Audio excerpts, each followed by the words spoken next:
সবাইকে স্বাগত জানাচ্ছি চ্যানেল 24 এর সাপ্তাহিক আয়োজন কানাডা ডায়েরিতে। আর সঙ্গে আছি আমি বনাকুর মুস্তাফা, কানাডার টরন্টো থেকে।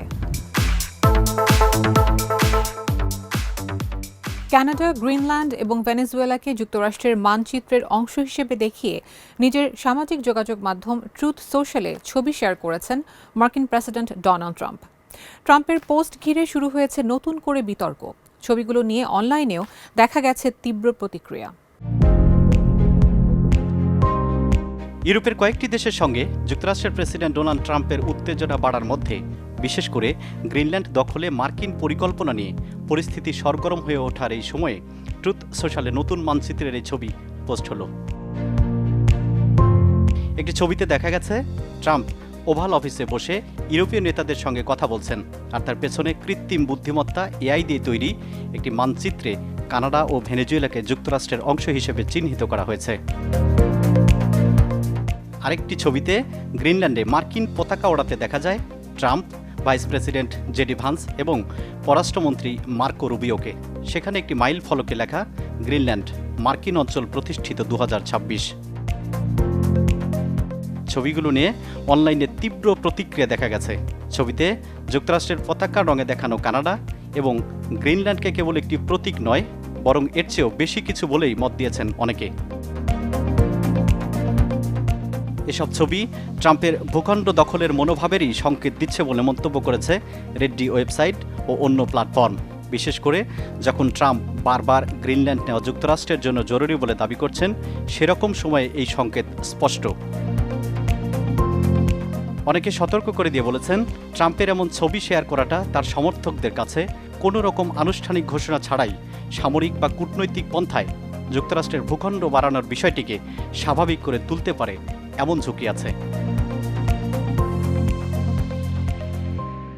যুক্তরাষ্ট্রের উপর একক নির্ভরতা কমিয়ে চীনের সঙ্গে বড় ধরনের বাণিজ্যিক চুক্তিতে আবদ্ধ হল কানাডা, যা দেশটির পররাষ্ট্রনীতিতে এক ঐতিহাসিক পরিবর্তনের ইঙ্গিত দিচ্ছে।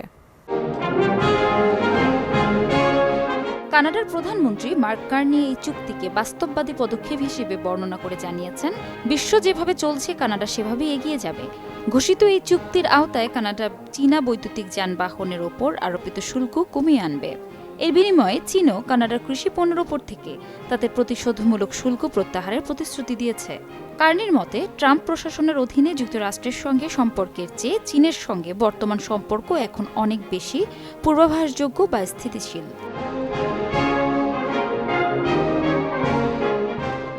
এই নতুন চুক্তির ফলে কানাডায় প্রতি বছর প্রথম ৪৯,০০০ চীনা বৈদ্যুতিক গাড়ির উপর শুল্ক ১০০% থেকে কমিয়ে মাত্র ৬.১% নামিয়ে আনা হবে।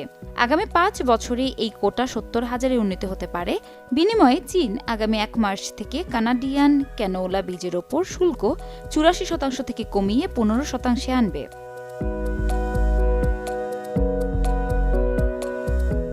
হোয়াইট হাউসের পক্ষ থেকে এই চুক্তির বিষয়ে ভিন্ন ভিন্ন সুর শোনা গেছে।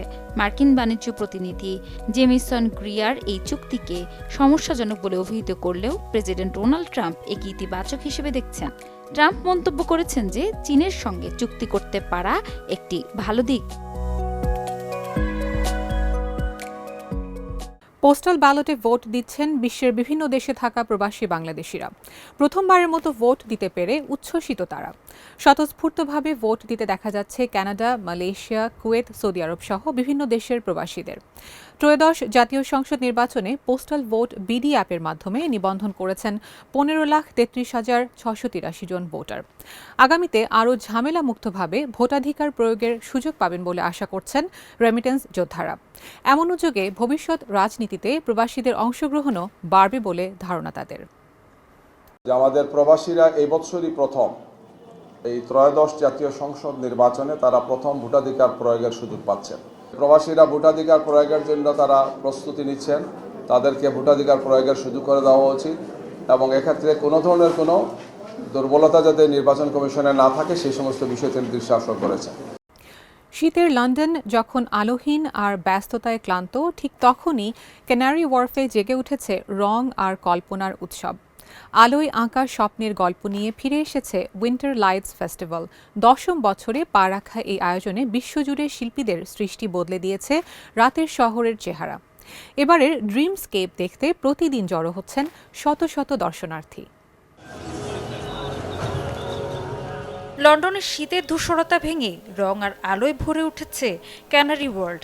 মঙ্গলবার থেকে শুরু হয়েছে জনপ্রিয় ক্যানারি ওয়ার্ল্ড উইন্টার লাইটস ফেস্টিভ্যালের 10ম আসর।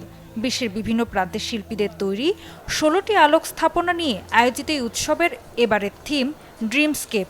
চারপাশ জুড়ে কল্পনার জগৎ, রঙিন আলো আর আধুনিক প্রযুক্তির মেলবন্ধন। মিরর বসানো ভাস্কর্যের ওপর লাইট বক্স, আকাশ ছুঁতে থাকা নিয়ন লুপ, এমনকি এআই দিয়ে চালিত আলোকিত হাত, সব মিলিয়ে দর্শনার্থীদের জন্য এক ভিন্ন অভিজ্ঞতাময় রাতের আয়োজন।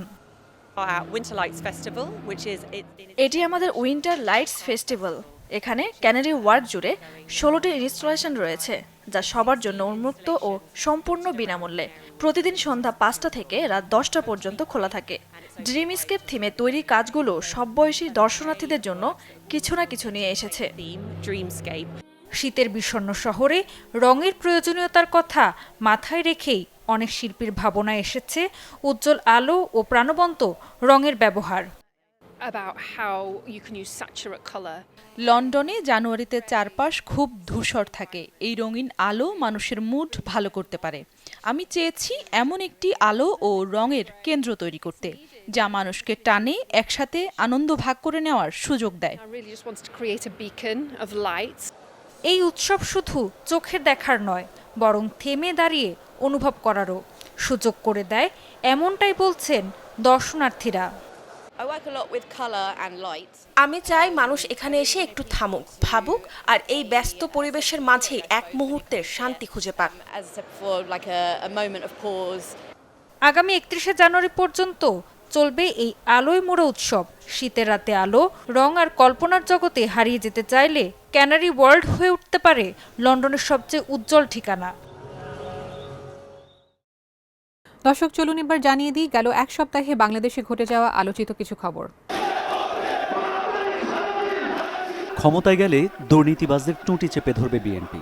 চট্টগ্রাম পলো গ্রাউন্ডে নির্বাচনী জনসভায় একথা জানিয়েছেন দলটির চেয়ারম্যান তারেক রহমান।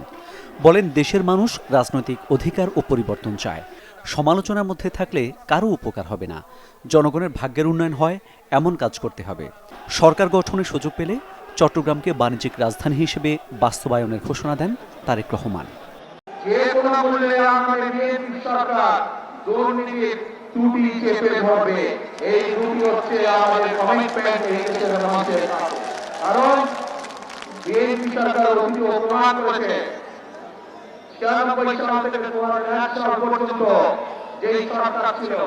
তারা দুর্নীতিতে দেশে নিষেধ থেকে নিয়ে গেছিল।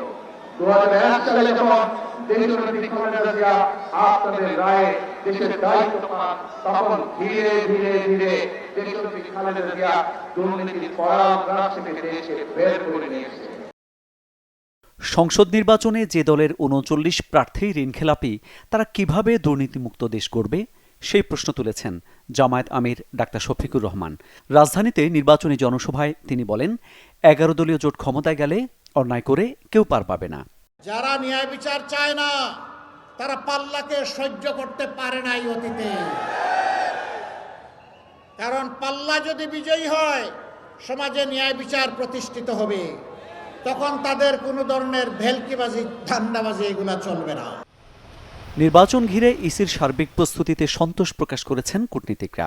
সংসদ নির্বাচন ও গণভোটের প্রস্তুতি নিয়ে কূটনীতিকদের ব্রিফিং শেষে একথা জানান সিইসি এএমএম নাসির উদ্দিন।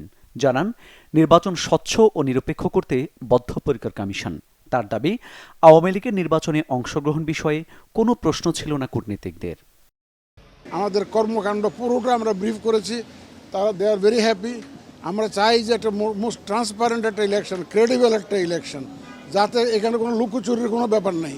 এদেরকে আমরা বুঝিয়েছি, সেটা তারা অ্যাপ্রিসিয়েট করেছে। তারা আস্থাশীল যে আমরা ইনশাল্লাহ একটা ক্রেডিবল ইলেকশন আমরা ইনশাল্লাহ উপহার দিতে পারবো ইন এ সেফ এনভায়রনমেন্ট।